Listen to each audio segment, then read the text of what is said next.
Hi everyone, welcome back to Casco Travels and welcome back cruisers. Have you ever tried talking to your best friends or family members into going on a cruise with you and being told you're crazy, or hearing I wouldn't be caught on a cruise ship and my feet are never leaving dry land? Well, this show may be for you. This episode may explain why they feel that way. So let's cruise right into this story and talk about the difference between two different phobias.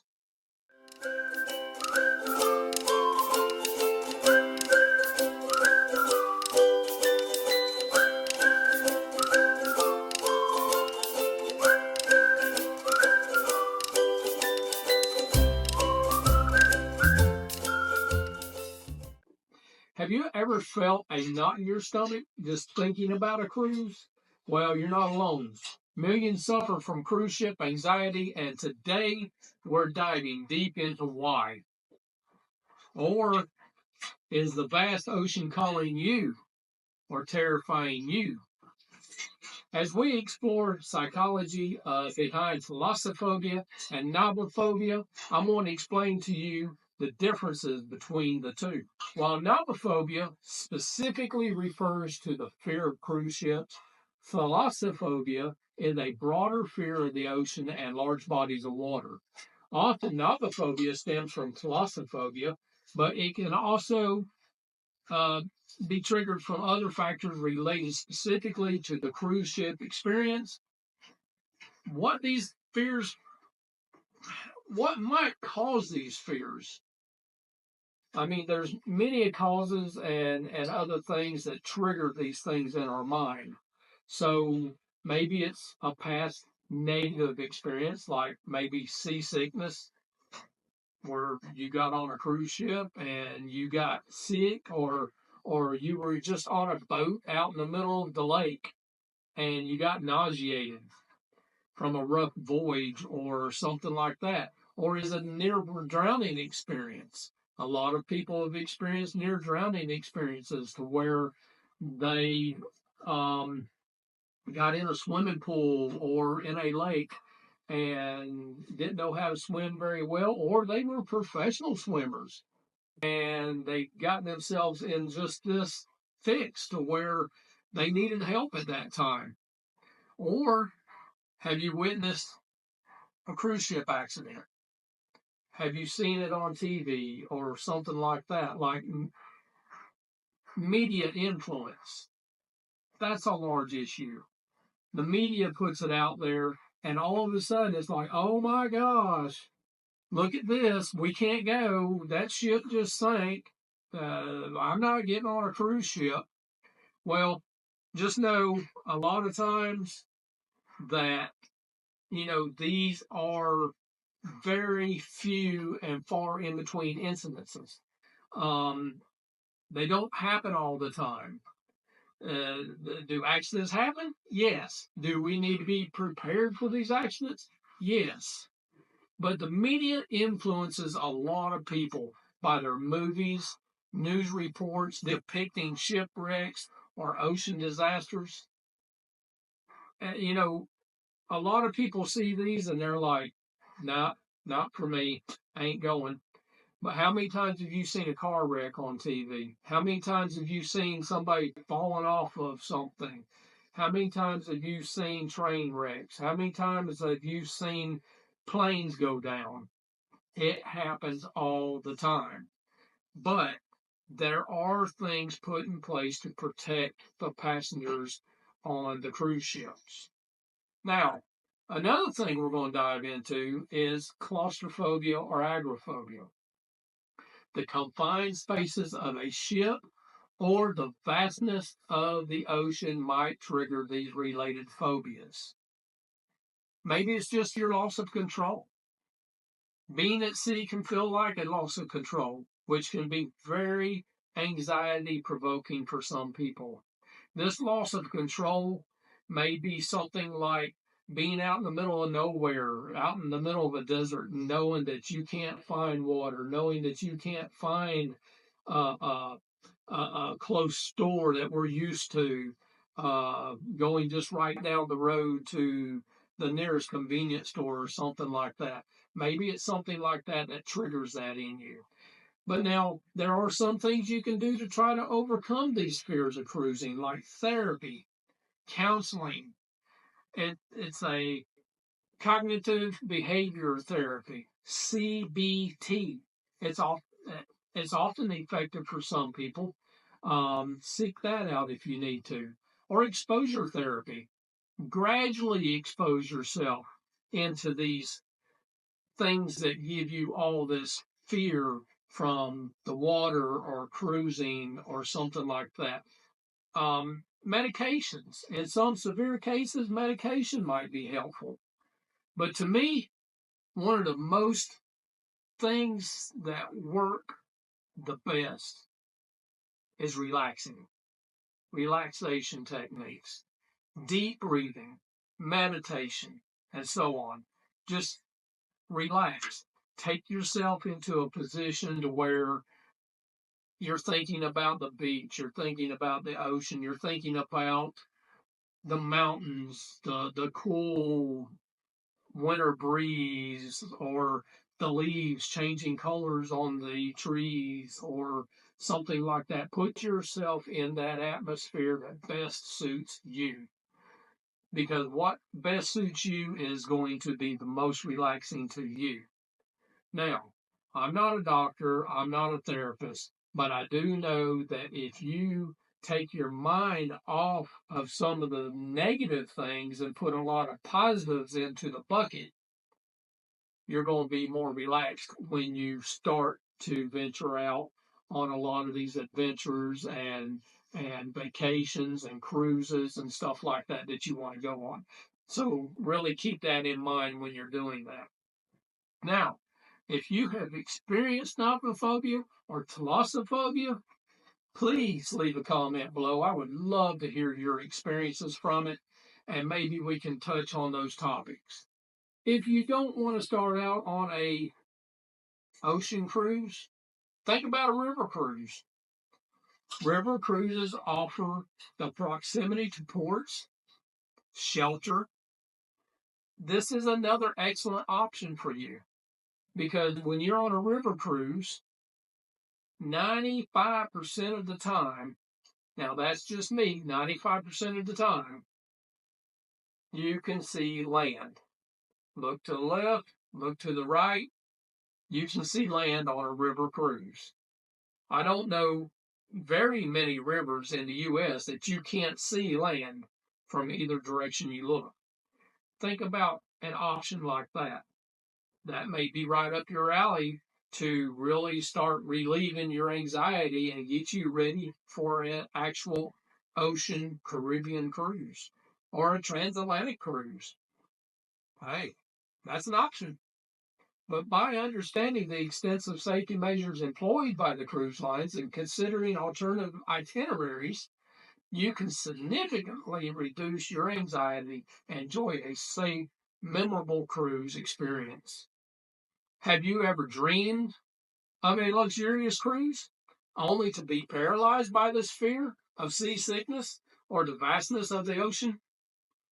Cruise vacations offer incredible adventures, but anxieties about storms, confinement, or illness can hold us all back. Common cruise anxieties include fears of storms, the open water, seasickness. In this blog, we're trying to tackle these three most common cruise related fears and provide practical tips to help you overcome all this and finally enjoy the vacation of your dreams. Hey, vacations are expensive, but did you know that booking a cruise does not have to be that expensive? You can actually cruise less than going to Gulf Shores, going to Panama City. Now, these are great places, don't get me wrong, and you get the enjoyment of all of it. But when you pay for your cruise, your ports are included, all your food's included, unless you want that specialty dining. Your entertainment's included. You're not having to go out and spend that extra money on breakfast, lunch, dinner, entertainment, because when you go on a vacation to, say, for instance, let's go to Panama City. I've got to rent a room, which, yes, you do on a cruise ship. But most of the time, when you rent that room, you're going to pay $1,000 or more on just your room for your vacation. Then you've got breakfast, lunch, dinner. Okay, you skip breakfast. You're still going to do lunch and you're going to do dinner. Just by yourself is $20 for lunch and $20 for dinner now. But if you take your family of 4 or 5 or however many you got, or it's just you and your significant other, well, guess what? That went up to 40 and 40. Hey, calculate that up on a 5, 6, 7-day vacation. That all adds up. Me and my wife, we can book us a cruise from anywhere from $1,000 up to $3,000. But when we book this cruise, we know that we're going to eat breakfast, lunch, and dinner. We know that our entertainment is going to be all included, unless you go to the casino, and you've got to plan ahead for that. You've got to have that extra money. And then I'm not going to see the same place over and over and over for every day I'm in port, or for every day I'm on my vacation at Panama City. If you go to the beach, you go to the same beach every day. If you go out to eat, you've only got those restaurants in that immediate area where you can go. Yes, when you're on the cruise ship, you only have a few restaurants to choose from, but your food is included in your initial payment of the cruise. Now, on a cruise, I can go to a different port. Say we got 3 different ports. Hey, that's 3 opportunities where I get to see different beaches, different restaurants, different people, different scenery. Why not go on a cruise? So with this video, I hope that it helps you overcome a lot of these fears you have about cruising, and a lot of your fears you have about the vast, wide open ocean. So before we dive into those strategies, it is important to remember that experiencing cruise-related anxiety is completely normal. In fact, the National Institute of Mental Health estimates that 12.5% of all U.S. adults experience a specific phobia at some point in their lives. Feeling anxious about a cruise doesn't mean you're weak or alone. These feelings are valid, and there are many ways to manage them. And while conquering a fear requires courage and persistence, the reward of a relaxing and enjoyable cruise is well worth the effort. If your anxieties significantly impact your daily life, seeking professional help from a mental health professional is always an option. You can always go that step if you want to. You can seek out medical and professional help. It may help you, but some of them other techniques may help you prior to going that far.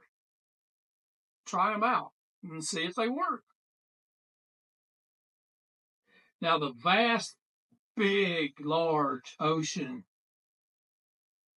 it's breathtaking, a sight for many, but it can trigger paralyzing terror for others suffering from thalassophobia, the fear of the open water. just the vastness of it, the large open space of nothing but water. You can't see land. You can't see anything but the ship you're on and the ocean. This may trigger a large fear in most people. The allure of a cruise, the vacation, the promise of sun-drenched decks and exotic ports of call, and the endless horizons and sunsets and sunrises that attracts millions annually. Well, in most people, for some, the very idea of embarking on a cruise triggers that intense fear. The ocean, just the thought of being on the cruise ship out in the ocean, this is known as thalassophobia, is the debilitating phobia of an open water, transforming the ocean's beauty into a source of paralyzing terror for a lot of people. The vastness, the unseen depths, the sense of vulnerability associated with the open water can evoke these powerful anxieties. Just the anxiety itself controls a person. And we've got to unleash that. We've got to get rid of that anxiety. We need to push it out and bring in that relaxation, those thoughts that are going to put us in a good mood and that are going to take that fear away. Now, like I said, I'm not a doctor, I'm not a therapist, but I do know a little bit about the fear because I was one of those that I wasn't going to get on a cruise ship. I wasn't going to be nowhere near one. I wasn't going to be caught out in the ocean with no way of knowing that I had my own life saving techniques with me. Um, like, I would always make the comment that I was going to pack a life raft in my backpack, or I'm taking my own life preserver in my backpack because I didn't trust anybody else. I didn't trust anybody else with my well being. Well, I've overcome that, and I put my trust in that captain that is over the entire ship. He's over the crew, he's over the safety, and he's not going to do anything to put you in harm's way. The captain is a very well trained individual that knows if there's a storm brewing, that he's going around it. If there's a hurricane, he's not going near it. If there's trouble at a country you're going to, they're changing your itinerary. They're not going to put you in that harm's way. So, getting back now to thalassophobia, it's just a common fear related to thalassophobia is encountering storms at sea while on a cruise. This is a natural fear stemming from the drive to avoid the dangers of nature. You have that drive inside you that just pushes you to avoid that danger at all costs. But yet, when you get on a cruise ship, when you get on in a taxi, when you get in an airplane, when you get on a train, you put that trust in the other person to do what's best for your well being. So, for many, a cruise represents a significant risk to the potential of encountering bad weather, rough seas, stuff like that. However, just understanding the preparations cruise lines take can be relieving to this anxiety. Before a single passenger embarks on any cruise, all cruise ships undergo rigorous testing to ensure their ability to withstand rough seas. They are engineered for stability, capability of handling these hurricane force winds and waves, storms, That they built these cruise ships in order to withstand all this. Most of them had advanced meteorology technology, including uh, including real-time weather monitoring, which allows captains and crews to make accurate storm predictions. Many cruise lines, such as Royal Caribbean and Carnival, employ on-board meteorologists, providing constant updates. Imagine that. You have an on-board meteorologist doing nothing more than watching the weather for you. That makes me feel a lot better. Now, beyond technology, cruise lines maintain a strategic safety protocols, including regular drills, readily accessible lifeboats for everyone, and comprehensive emergency procedures. Now, if severe weather remains a concern, adjusting your itinerary can help. Consider cruising the Mediterranean in the seasons of spring or fall, or opting for a Caribbean cruise during the winter months. And it's a lot calmer seas during winter. The seas are much less to have big waves and stuff like that during the winter months. Now, keeping this all in mind, it's still warm in the Caribbean in the wintertime. So that could be a very good alternative to you cruising. Now, like to combat seasickness, there are a few strategies that you can try. First, consider where you choose your cabin, in the middle of the ship or on a lower deck, as these areas tend to experience less motion. The top of the ship, the bottom of the ship, top, bottom. So, stop and think. If you choose that lower deck, you may not get seasick and experience all that motion. So try strategically picking where your room is going to be on these cruise ships, and that may very well help you. And additionally, focusing on a fixed point in the distance can help reorient your senses and reduce feelings of dizziness. Focus on that one spot. Don't focus on the waves going up and down. Don't focus on the ship rocking back and forth. Focus on that one point. It's also important to stay hydrated and avoid heavy, greasy foods. Avoid these foods at all costs because greasy foods are going to make you nauseated anyway most of the time. Stay away from that if you know that you're prone to seasickness. That would be a great help. Now, there's also ginger. Ginger has shown to be an effective item that you can use or a supplement that you can use in reducing your motion sickness. Consider bringing ginger candies or supplements with you on a cruise. You can get them at your local pharmacy, or I think the grocery stores even carry the ginger candies. So think about bringing something like that along and try it next time you're out on just a boat on the lake or something and you're prone to sickness. Try ginger candies. See if that helps you. It might. Now, if you start feeling seasick, try taking deep breaths and getting some fresh air on the deck.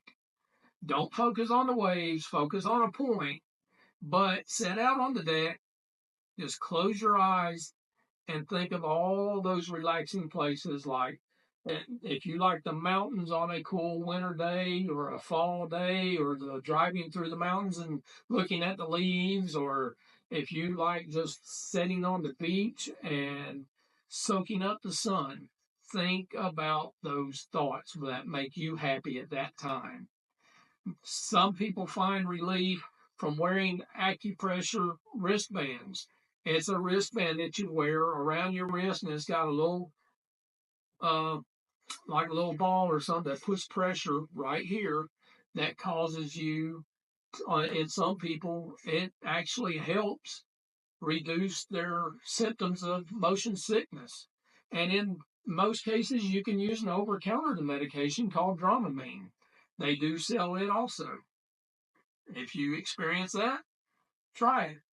Overall, staying healthy on a cruise is largely about being prepared and taking preventative measures. Remember what I said? Focus, relax, don't eat greasy foods, be prepared. Um, buy your Dramamine, buy your patches. Um, just relax. It's going to be okay. And by following these tips and being mindful of your body signals, you can enjoy your vacation without fear of getting sick. And also, remember cruise ships are equipped with experienced staff, medical facilities, and safety protocols to ensure the well being of all their passengers on board. They're looking after you. They're looking out after thousands of people on board this cruise ship. And by taking these necessary precautions and being prepared, you can enjoy a worry free cruise vacation and create unforgettable memories so you don't let your fears hold you back from exploring the world and enjoying the best cruise vacations there are out there to offer. So you be prepared, get ready, book your cruise, and bon voyage. I hope this video helped you. And always remember, treat that person like you'd want to be treated if you were in their shoes at that time, because you never know if it's going to be you. Y'all have a good day.